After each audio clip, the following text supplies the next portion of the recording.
The Purging of Rouen, the first Velvet Paw of Asquith novel, also known as the Dooven Books, by Thomas Caulfield. Read by the author.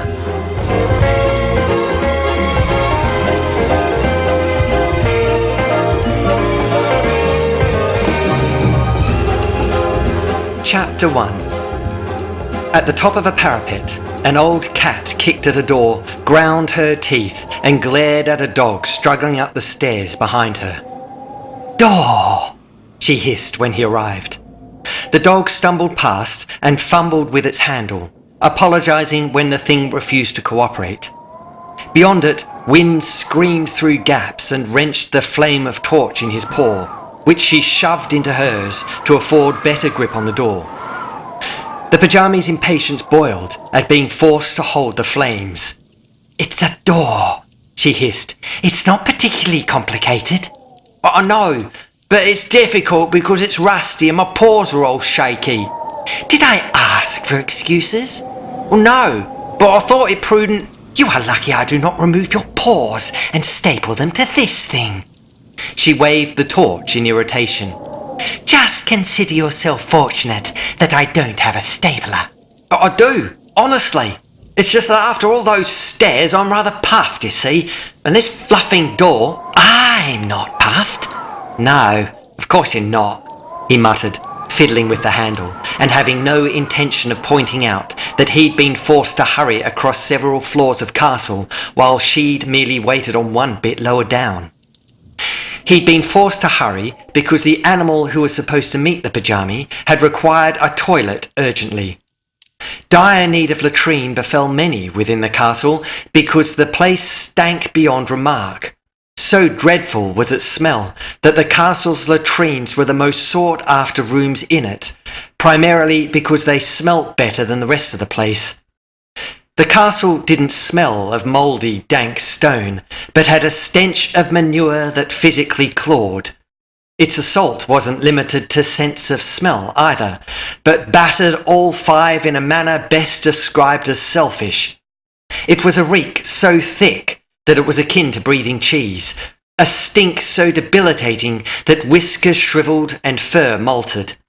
As a result, the dog was desperate for the door to open, but the pajami's irritation hindered efforts as much as the wind pushing against it.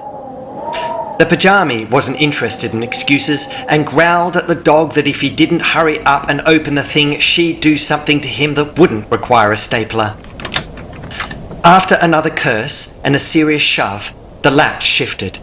The door slammed inwards and cold night blew them back toward the stairwell.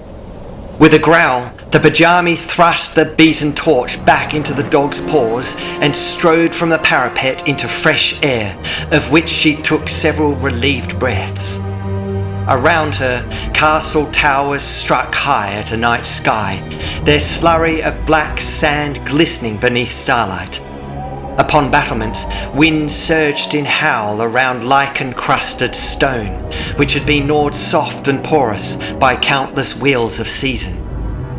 When the wind fell, she said to the dog, "When that wretched animal in the latrines decides to avail himself, then return for me, but not before warning him that should he do the same upon my next visit, I shall do something to him that shall render his current indisposition to be something he'll aspire to." "Right. Should I also tell him the stapler thing?" "What?" "The thing about the staples. The thing you said about my paws and the stapler.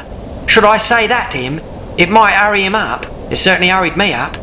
She turned to glare. "Are you showing insolence?" He waved his snuff torch to assure that he wasn't. "No, not at all. I just thought it might be helpful." "Helpful?" "Yes, you know, encouraging."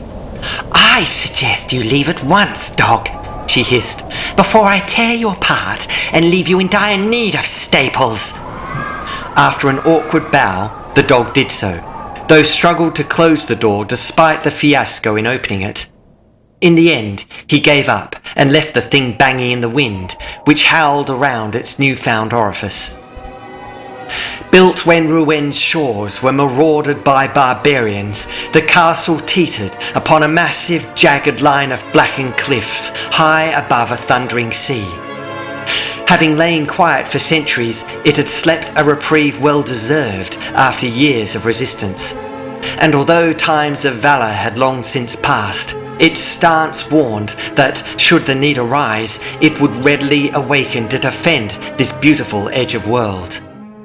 Compared to times past, however, the world was now different. Boundaries agreed, disputes few. All new times of quarrel had been regaled to history. All new, that is, except one. Curling lips across fangs yellow with age, the pajami snarled. She knew that quarrels had not resolved so much as evolved. An enemy remained, no longer across the sea, but within this land itself. Her land. She pulled her coat tighter. It was a beautiful night, scented with sea, carpentered wood and freshly powdered stone.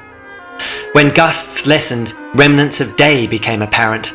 Grasses and cooked earth, fragrances lost when wind again rose in howl. When the dog returned, so did stench, which tainted night like sudden death at a dinner party. She snarled again, furious at having to tolerate such incompetence. All animals needed to know their place, and his place was so far beneath her that he belonged in the dungeons, with flaky bits of straw and gruel far harder than the bowl it might reside in. The dog cleared his throat and hoiked up some phlegm, which he spat from battlements. Watching its blob sail away, he gave his sinuses another noisy spring clean and ready to expectorate a second time. When the pajami glared at him, he insisted that the castle's stench was responsible, or at least tried to, inasmuch as his mouthful allowed.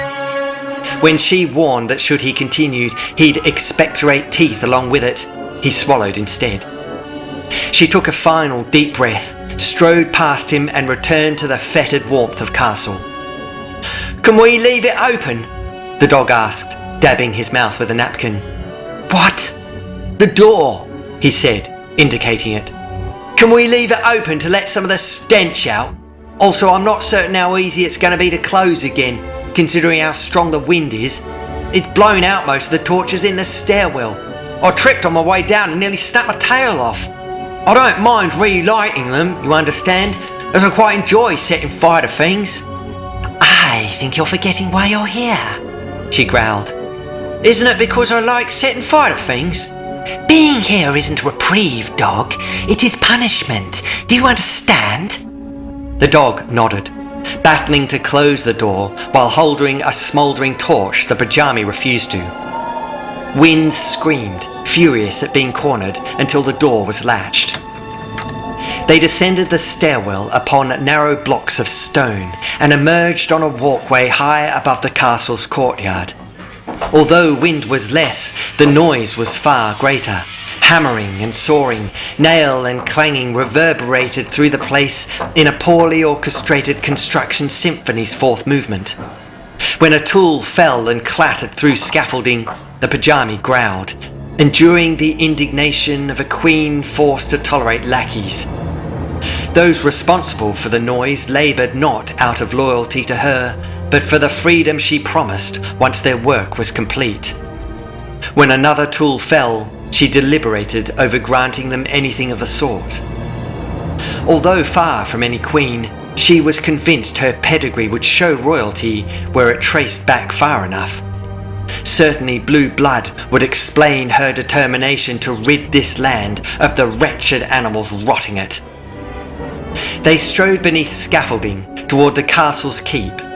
Inside, they descended more blocks of stone until arriving at a long corridor. While she strode its length, the dog struggled in her wake, trying to determine which smelt worse, the corridor's stench of rancid manure or her stench of pungent mothballs. In the end, he gave up and breathed through his mouth. Because this was even noisier than his throat clearing, she turned to glower again, so he stopped and let his eyes water instead. At the corridor's far end, a large guard dog, armed with a sharpened broom handle, sat by a door. When the pajami approached, he stopped digging at mortar with the pointy end and leapt to attention. Beneath her glare, he also fumbled with the door's lock. The stench made his eyes water too, and he didn't fare much better than his colleague. Eventually, after managing, he pushed the door open and stood aside. The pajami strode past him with a sneer, followed by the dog, who'd resorted to feeling his way with paws outstretched. The room beyond held a stink of thick rotting, and those waiting within it retched and gagged. It was cold too, and the pajami pulled her coat tighter. She strode toward a well-polished table and glared at the animals behind it. "Well," she said, as though they were responsible, "your reasons for refusing to meet me must have been considerably more serious than my wrath at the fact." A little dog pushed at glasses that slid down his nose. "I fear it was rather dire, yes," he said, "and I hope you might find something resembling forgiveness for such atrocious insult." "You can hope all you like, dog, but you shall get nothing from me unless it's earned." The dog tried a bow. "But of course, please forgive me for suggesting as much. I can assure you that we have been working very hard to appease you." "That sounds like begging to me," she said. "You're not begging, are you, dog?" "No, not at all. I can assure you that the only begging I've done recently was 5 minutes ago on the toilet." She fixed him with a harder glare. "I suggest you cease your babbling and get on with it. I have already been kept waiting, and it seems you intend to have me continue." The dog nodded and fiddled with some paper and pens on a table, which was polished to such an extent that using it to put things on was almost untenable. "What you have asked of us has been done and is ready to be tested," he said. "But I fear the entirety of your proposal is quite impossible to manifest."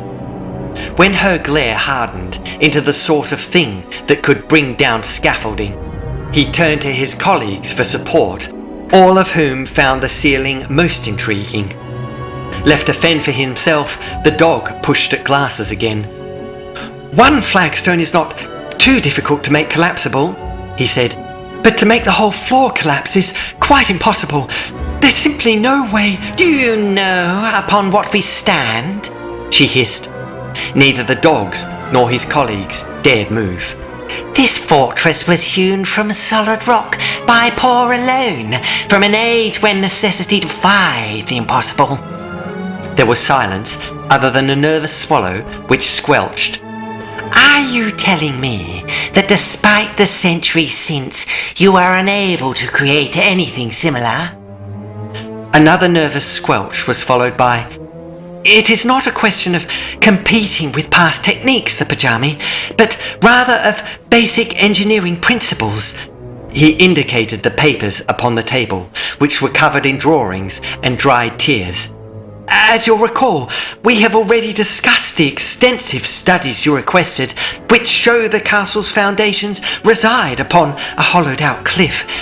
And although it appears this resulted from lava flow once upon a time, it does not mean we can make the castle's flagstones collapse at the throw of a lever." The pajami thinned her mouth. She wanted flagstones to collapse, although an inability to wasn't imperative to the success of the construction banging away in the courtyard. It would be an excellent insurance policy for it. Taking a step closer, she asked, "And why not, pray?"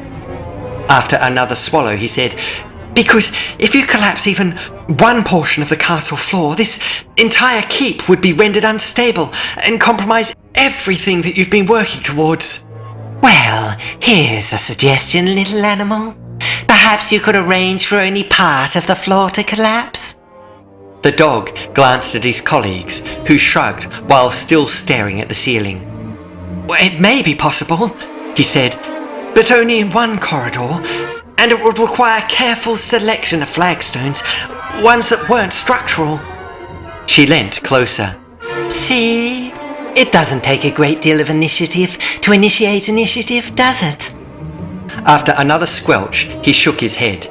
Initiative or not, none would dare implement anything without her approval first, and only then after congratulating her upon it. There, she purred. Now, perhaps you would be good enough to show me the one flagstone that you have managed to destabilize. The little dog nodded while his colleagues gathered papers and things from the table. He hesitated, not knowing whether she expected to leave first, which resulted in a frantic hiss of debate amongst his colleagues. When he stepped toward the door, the pajami did the same, which had the former flinch and the latter growl.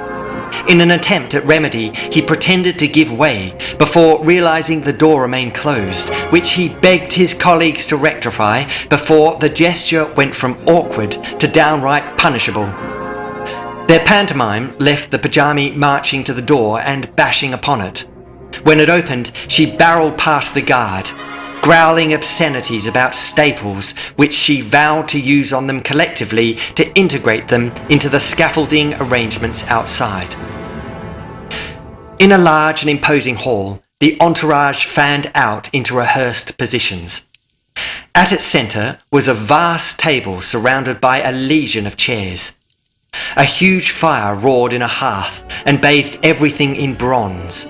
Its warmth had sautéed the castle's stench into a humid haze of fetid cabbage water, which the pajami did her best not to breathe. Beside the fireplace, a collection of levers protruded from the wall, and toward them the little dog hurried. "Obviously, these will look much nicer when finished," he said, giving them a quick buff. "I'll organise a nice cloth to drape over them, probably patterned, and this surface will be rendered with plaster to blend in with the stone around it. I'll try and get it stippled too, so it looks authentic. I'm thinking of using a fork." The pajami raised her whiskers indifferently. "As instructed," he continued, "these already house the mechanisms for the constructions outside, and also for the collapsing floor, if it's deemed necessary." Her indifference flared into a glower. "Sorry," he said, "when it's deemed necessary." He nodded at a colleague waiting beside a large door on the hall's far side, which was open to reveal a corridor beyond. "Through there, of course, is where guests will arrive from," the little dog continued, before indicating the entrance they'd arrived by. "With that room becoming the kitchen, if you will." The pajami rolled her eyes. Of such details I am well aware, she growled, for 'twas, after all, my design.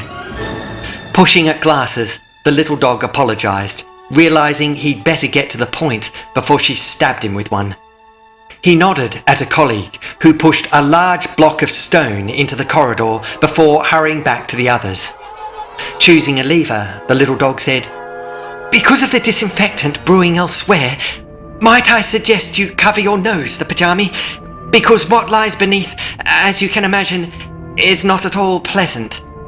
She did so, as did everyone else. When the lever was pulled, a muffled clanking sounded beneath the floor.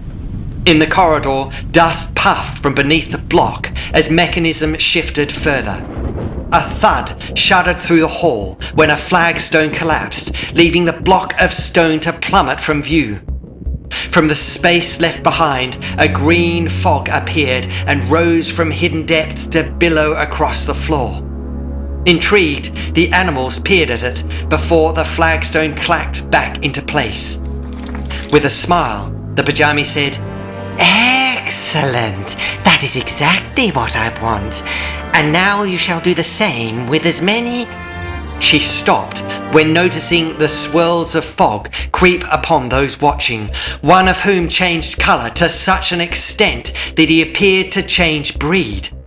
Paws flew to his mouth in an attempt at staunching a sudden eruption of sick, which failed, and sprayed an explosion of vomit between his paws. By the levers, the little dog began hyperventilating and stared at the fog as though clinically allergic to it. "Get out!" he screamed, taking his own advice. "Get out now!" As the fog rolled across the hall, its green lessened into a murky hue. Others scurried with him, 6 squirting between their paws also, and splattering across the floor in a dubious work of modernist art. Unaccustomed to being given orders, the Pajami watched their antics with astonishment, particularly when they slipped through their art to render it even more dubious. When the fumes reached her, however, she gagged also and ploughed after them to escape the most pungent stink of fetid cabbage and caustic manure imaginable.